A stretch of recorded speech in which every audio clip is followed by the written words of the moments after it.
Unusually for Maradona, it was the thumbs up and not the sign of the cross. The goalkeeper seemed pretty pleased too.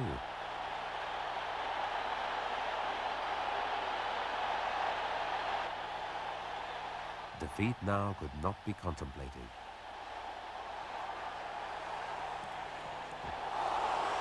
A country at peace with itself, Argentina demanded the spoils of victory.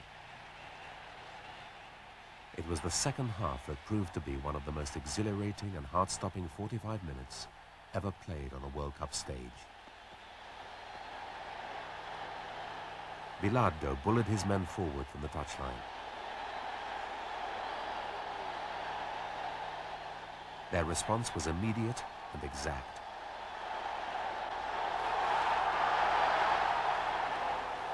"2-0 ahead. The joy was uncontained.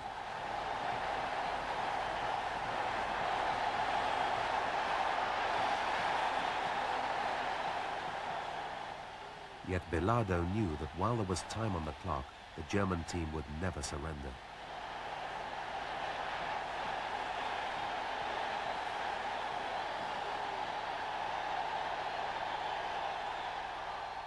And how true his warning proved to be.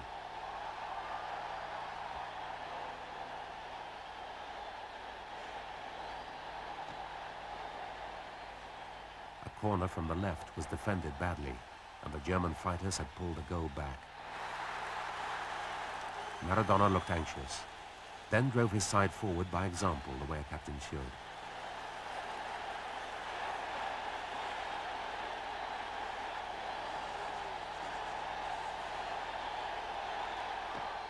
Now the German bench were on their feet, urging the team to greater heights.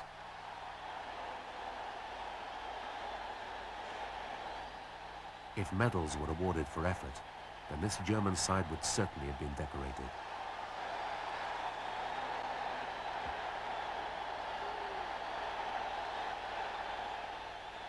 Had they realized earlier how vulnerable the Argentine defense could be from corners taken from the left of the penalty area, they might have scored a hatful.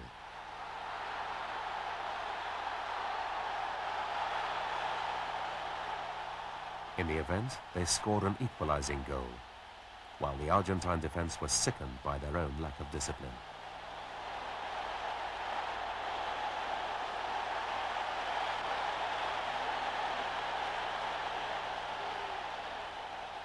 Once again, the responsibility for lifting the team and the nation from the pit of despair fell to Maradona.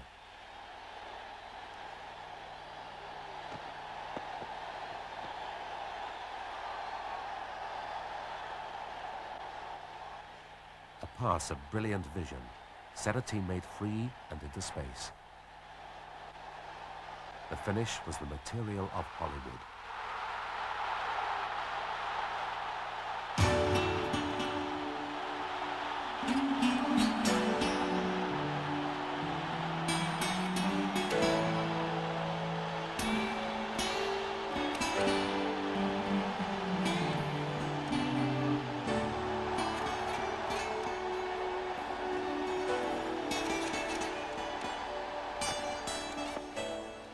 And even a collision in the penalty area brought a smile to Maradona's face instead of a frown.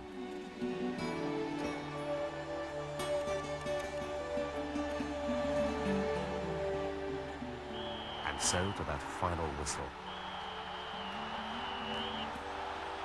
For the victors, it brought pounding hearts and the ultimate thrill. For the vanquished, it brought only broken hearts and silent, utter disappointment. These were unforgettable times for Argentina. In Mexico, her young bucks had proved unbeatable. Back home, the blueprint for true democracy was being drawn.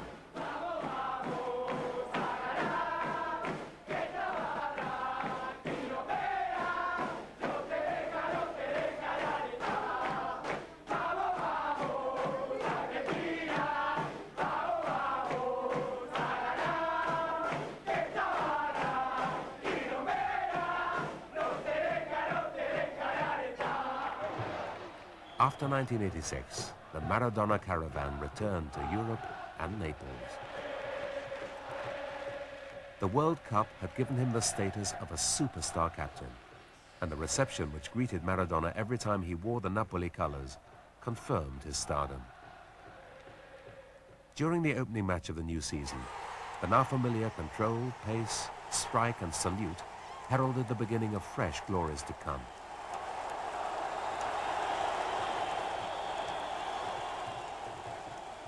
It was this standard of ability that would lift the Naples club from also-rans into championship winners.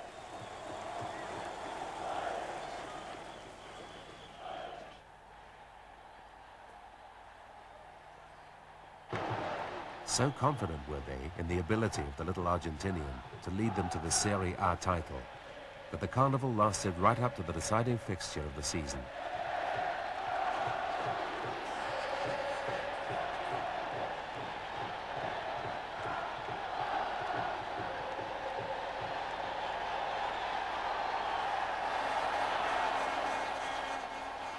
Maradona gave his usual photo call, then a sprint, a shimmy, and a high-stepping run.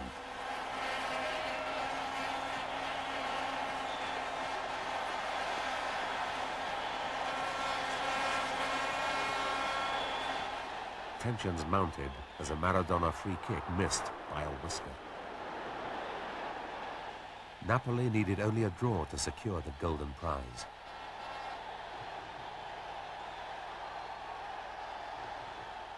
And when their hero provided the pass that led to the opening goal, the rest of Italy thought Mount Vesuvius had blown its top.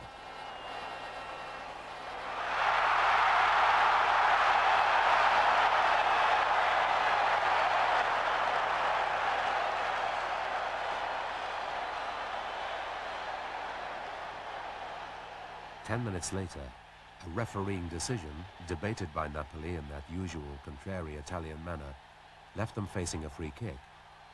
Perhaps Neapolitan debate was warranted after all, because this free kick pushed them back onto level terms.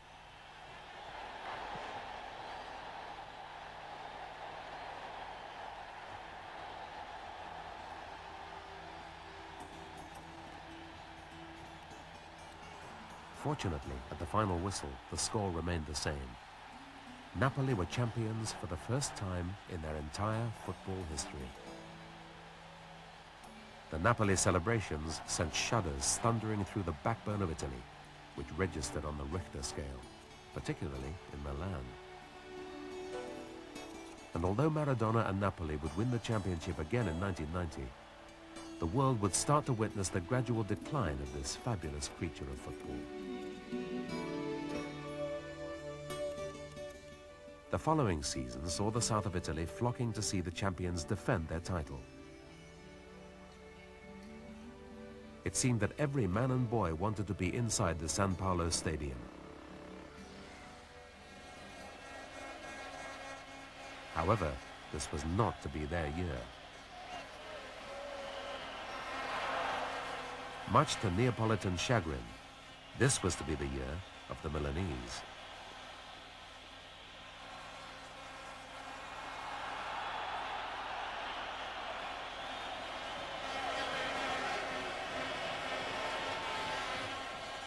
Milan were the big money club with power and influence. Milan were a team with a high media profile. It was Milan who had secured the cream of world football talent and settled them in the north of Italy.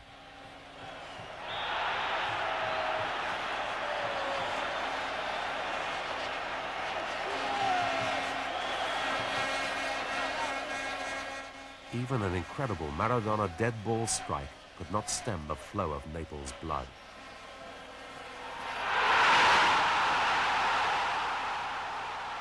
To the home crowd, this was a typical Maradona effort, something they'd come to expect, perhaps take for granted.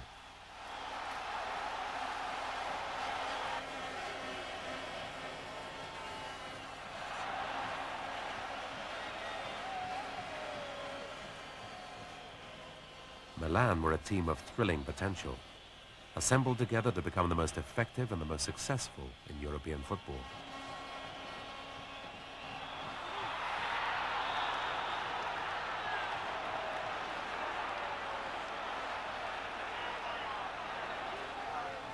This Milan side were a well-balanced unit that had respect for individual brilliance, experience and ability which could not under any circumstances be overawed or intimidated by the Neapolitan way of football.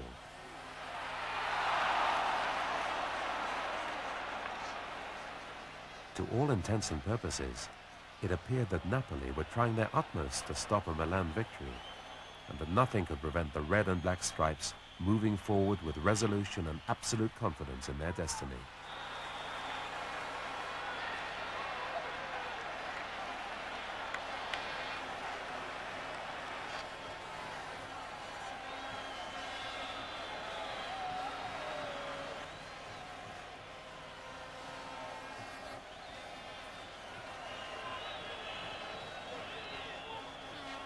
Yet from this moment on, rumors gathered pace within football and social circles that a few of the Napoli team were not trying hard enough, that the Camorra, the Naples Mafia, had awarded this match its evil attention.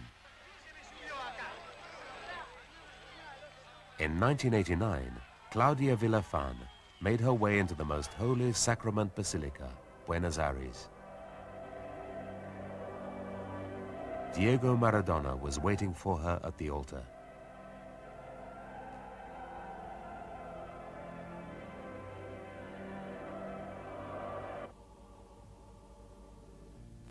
This was a scene which could quite easily have been taken from any one of the Godfather trilogy of movies.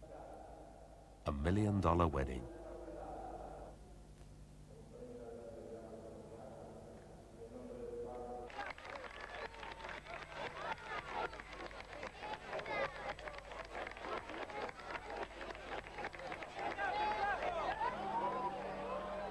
When the couple left the basilica, it was difficult to judge his emotions.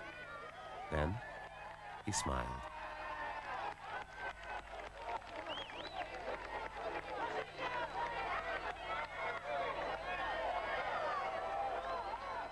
And they kissed.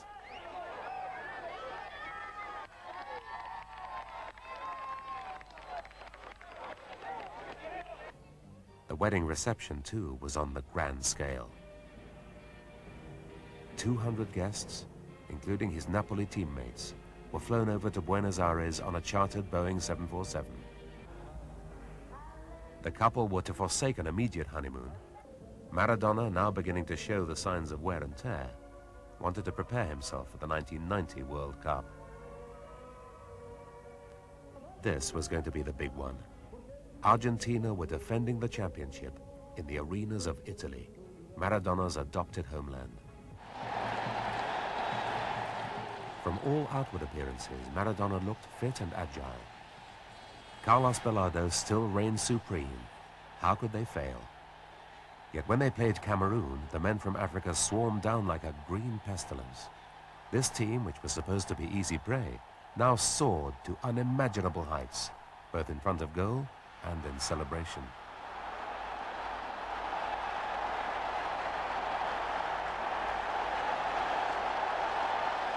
The opening match, just a hiccup. Against the Soviet Union, Maradona proved once again that he was left-handed as well as left-footed. If the referee had been any closer, he could have handled the ball himself. And being a people who believed it bad luck to spit in the face of fortune, Argentina raised their game and scored their opening 2 goals of the competition.